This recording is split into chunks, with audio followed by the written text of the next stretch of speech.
자, 올해 주제를 이렇게 정해봤습니다. 한번 따라할까요? 다시 예배의 자리로. 자, 우리 교회가 중요하게 여기는 사역 5가지가 있습니다. 한번 따라하겠습니다. 예배, 교육, 선교, 봉사, 친교. 2017년부터 이 5가지 사역을 1년에 하나씩 우리가 주제를 정하고 실행을 했고요. 이제 이 5가지가 한 바퀴 돈, 이제 한 텀이 끝나고 제 입장에서는 이제 2번째 텀이 시작이 됐습니다. 개인적으로 좀 아쉬운 것은 작년 한 해 우리가 친교를 주제로 해서 코이노니아를 위해 참 오랫동안 준비했던 프로젝트와 행사들을 못했던 것은 아마 제 개인적으로는 두고두고 좀 안타까운 일이 되지 않을까 하는 생각이 듭니다. 반면 이제 올해는 다시 우리가 회복하며 예배의 자리로 나아가서 오늘 주님 말씀하신 대로 하나님이 찾으시는 참된 예배자, 영과 진리의 예배를 드리며 모든 것이 인생 가운데 회복되는 우리 소양성결교회가 되시기를 주님의 이름으로 축원합니다. 지난주 마지막 주일에도 저희가 이 사마리아 여인과 예수님의 대화를 기준으로 해서 설교를 했습니다. 그런데 그 사마리아 여인이 예수님에게 이런 말을 해요. 우리의 조상들은 이 산, 사마리아에 있는 이 산에서 예배했는데 당신들, 남쪽에 사는 이 유대인들은 예루살렘에서 예배를 드려야 된다고 합니다. 왜 예루살렘에서만 예배 드리는 게 진짜 예배입니까?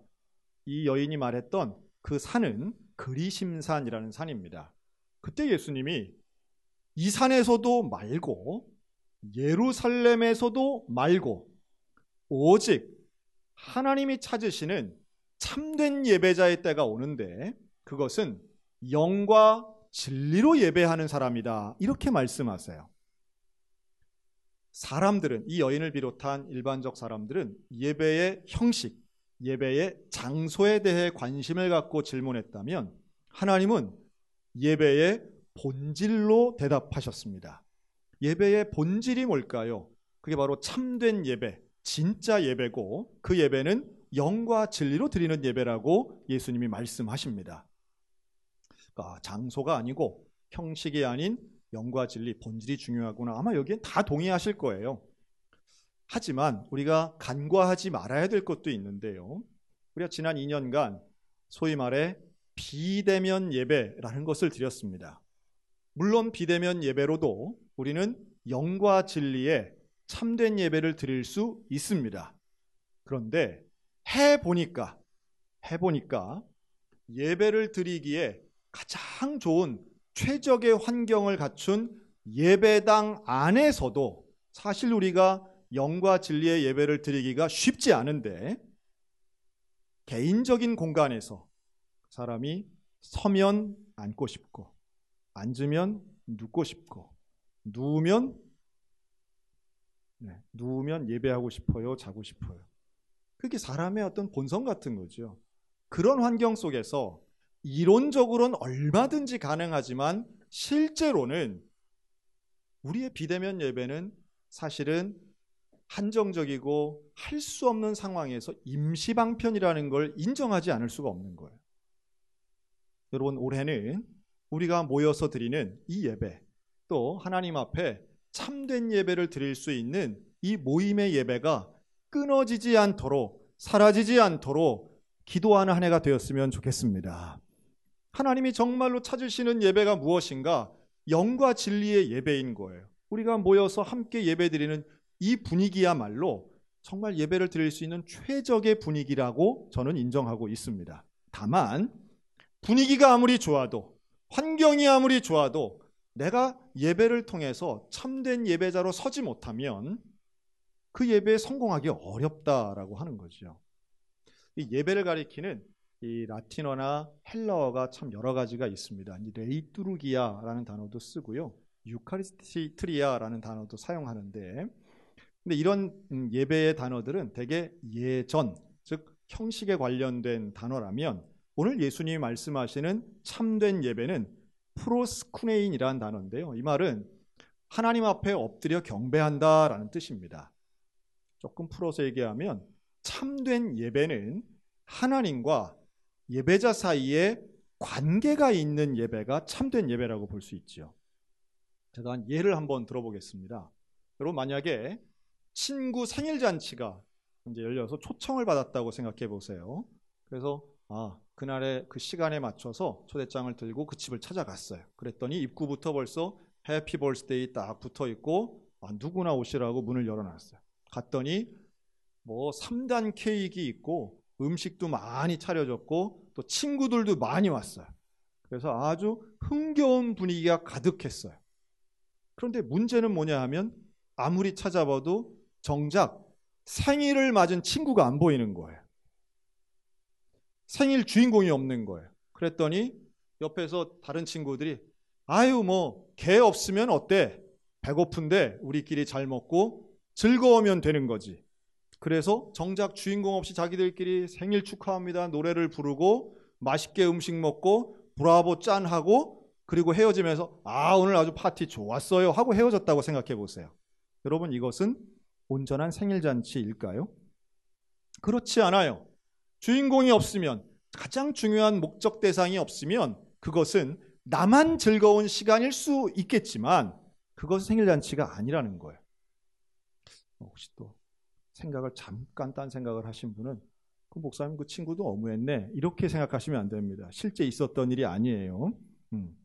자, 우리의 예배가 어떤가 하면 예배는 하나님께 드리는 것입니다. 그렇다면 우리가 예배를 통해 찬양을 통해 감동받고 또 예배 시간에 와서 좋은 우리 성도들을 만나 교제도 하고 또 교회의 중요한 행사들을 통해서 열심을 내고 일을 하는 것도 나쁜 건 아니지만 가장 중요한 핵심 사항인 하나님 경험이 없으면, 하나님을 만나는 일이 없으면 그것은 예배라고 말할 수 없다는 겁니다. 우리가 수십 년 동안 예배 현장에 있었고 또 1년에도 수십 번 혹은 수백 번 예배를 드리는 분들도 있지만 잊지 말아야 할 것은 우리는 이 예배를 통해 하나님을 경험해야 된다라고 하는 겁니다. 인간의 감정이나 기분을 좋게 하는 시간이 아니라 하나님을 만나는 시간이 돼야 된다는 거예요. 여러분, 올 한 해 동안 모든 예배를 통해 하나님을 경험하는 참된 예배자, 영과 진리로 예배하는 저와 여러분들 되시기를 주님의 이름으로 축원합니다. 그러면 어떻게 해야 하나님을 경험할 수 있을까요? 이 하나님 만나는 일은 사실은 나만 원한다고 되는 건 아닌 거예요. 왜냐하면 전적인 하나님의 은혜가 있어야만 가능하겠죠. 그런데 참 다행스럽게도 하나님은 우리를 만나기를 원하십니다. 하나님 우리를 외면하시는 분이 아니에요. 하나님 우리를 기다리고 계시고 우리를 정말 만나기를 원하세요. 예배를 통해 교제하기 원하시고 하나님 우리에게 은혜 베풀기를 원하시는 분입니다. 그렇다면 우리가 해야 할 부분은 무엇일까요? 우리가 예배를 통해 하나님을 경험할 수 있도록 내가 내야 할 열심의 부분이 두 가지가 있다고 저는 보는데요. 첫째는 한번 따라할까요? 하나님에 대한 갈급함이 있어야 합니다. 그러니까 즉 하나님을 만나고 싶어 하는 마음이 있어야 되는 거예요. 하나님에 대한 갈급함, 하나님을 정말 경험하고 싶다라고 하는 그 마음이 있어야 됩니다. 이 마음 들게 하는 것이 설교자로서의 가장 큰 목적 중에 하나예요. 여러분들의 마음속에 나 하나님을 만나고 싶어, 하나님을 경험하고 싶어. 여러분, 이 마음, 그 갈급함이 우리를 참된 예배로 인도할 수 있습니다. 두 번째 방법은요, 한번 따라할까요? 하나님에 대해 알아가자. 그러니까 하나님에 대한 지식, 하나님에 대해 아는 지식이 많아질수록 사실은 하나님에 대한 경험을 할 가능성도 많아집니다. 이게 우리가 할 수 있는 바예요. 그러면 하나님에 대해 우리가 어떻게 알 수 있을까? 이 두 가지가 연결되어 있습니다. 하나님에 대한 갈급함과 하나님을 알아가는 지식의 성장, 이 두 가지는 사실은 연결되어 있어요. 알고 싶은 사람이 하나님에 대해 연구하겠죠. 또 하나님을 알 수 있는 방법이 몇 가지가 있는데 그것도 하나님이 우리에게 보여주시는 만큼 알 수 있습니다. 이걸 하나님이 스스로에 대해 우리에게 보여주시는 것을 두 글자로 계시라고 합니다. 이 계시는 하나님이 나에게 보여주시는 건데 이게 두 가지 종류가 있어요. 하나는 아주 주관적이고 특별한 경험을 통해서 하나님을 알게 되는 겁니다. 은사체험이라든가 환상을 본다든가 아주 특별한 기적 경험을 통해서 하나님에 대해 알 수 있는 방법이 있습니다. 그러나 이건 일반적이거나 보편적이지 않아요. 이것은 매일마다 일어날 수 있는 일이 아닙니다.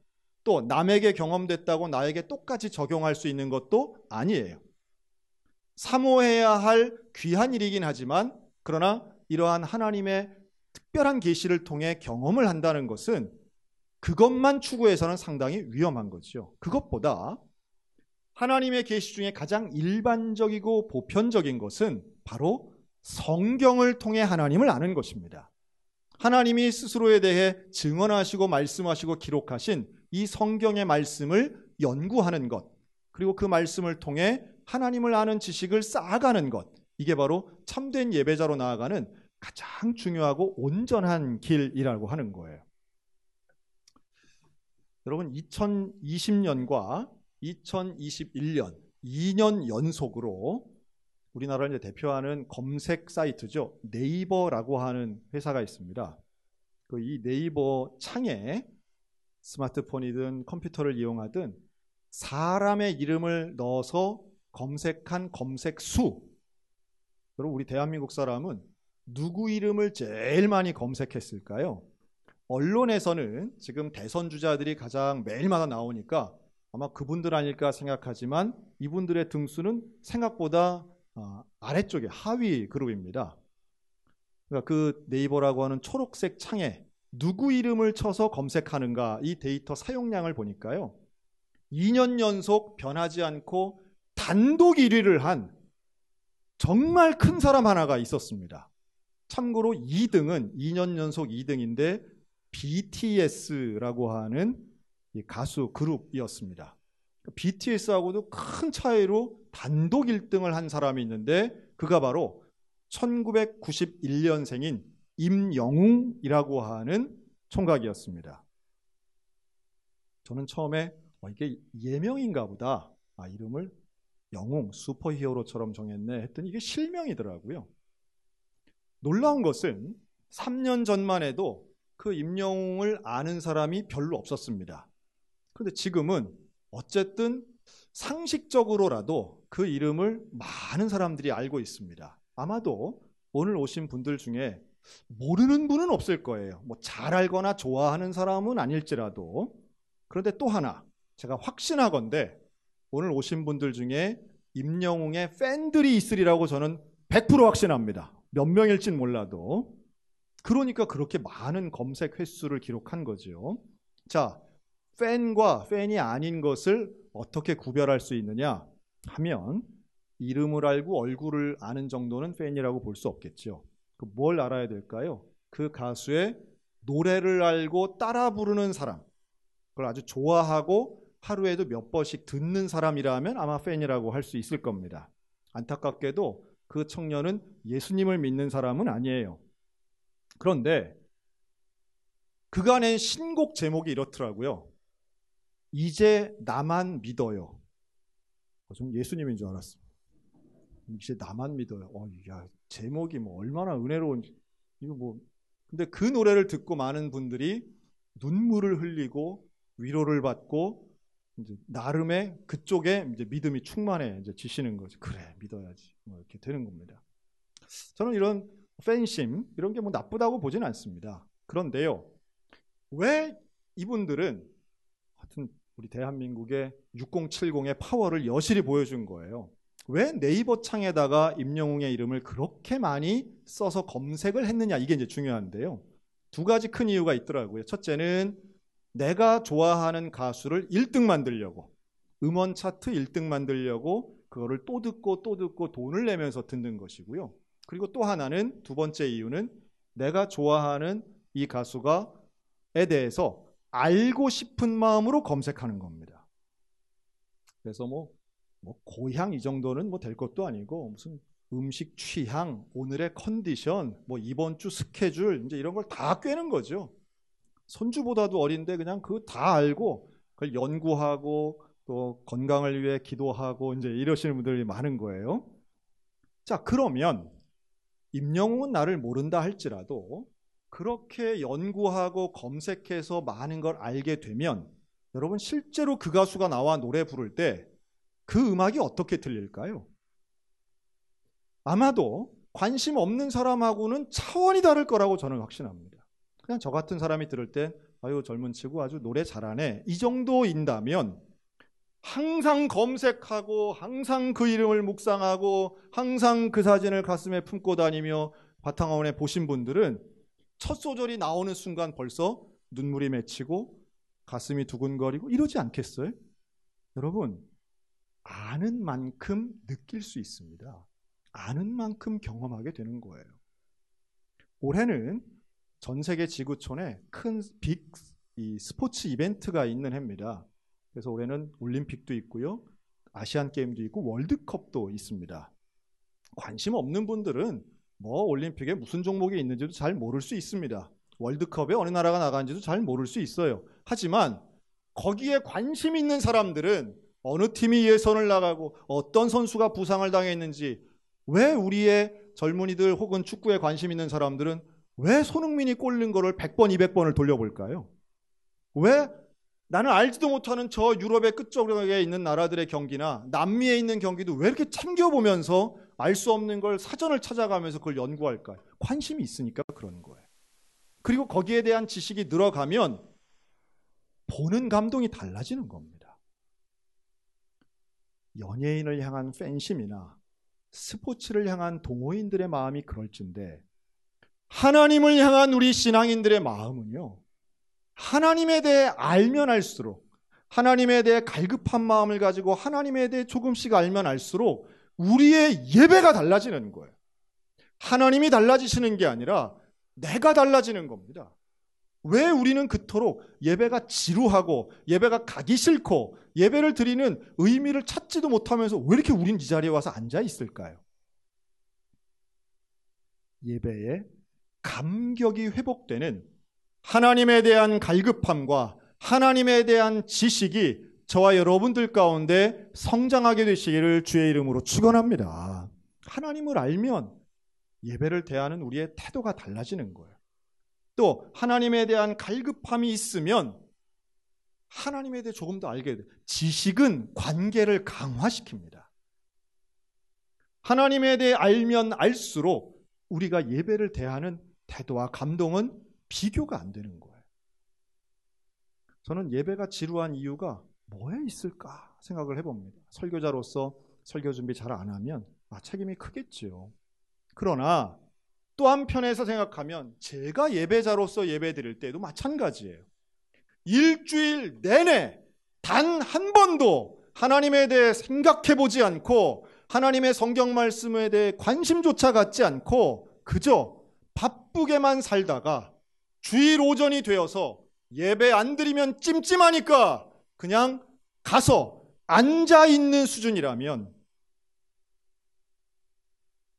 그 가운데 나는 하나님에 대해 예수님에 대해 전혀 관심 없는 상태에서 갈급함이 1도 없는 상태에서 와서 앉아 있다면 그리고 앉아가지고는 아유 뭐 스크린에 뭐가 흔들리네.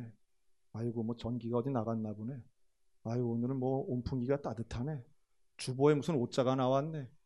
여러분 이런 것만 관심 있게 보는 마치 예배의 관리자처럼 앉아 있다면 그건 예배에 절대 성공할 수 없습니다. 예배는 누가 뭐라 해도 하나님을 만나는 시간이 돼야 돼요. 그런데 그 하나님을 만나는 것은 남이 만나게 해주는 것이 아니라 하나님에 대해 갈급한 사람이 마치 사슴이 시냇물을 찾기에 갈급함같이 내 영혼이 주를 찾기에 갈급하나이다.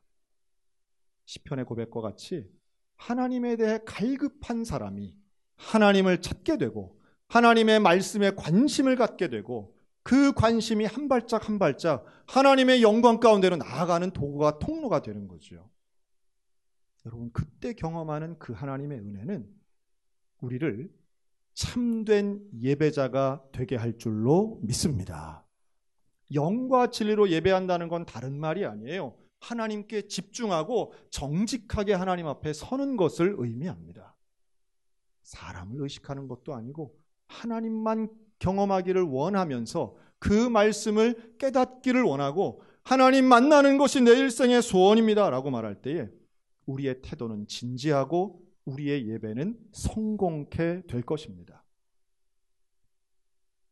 다시 예배의 자리로 나오신 여러분을 환영합니다.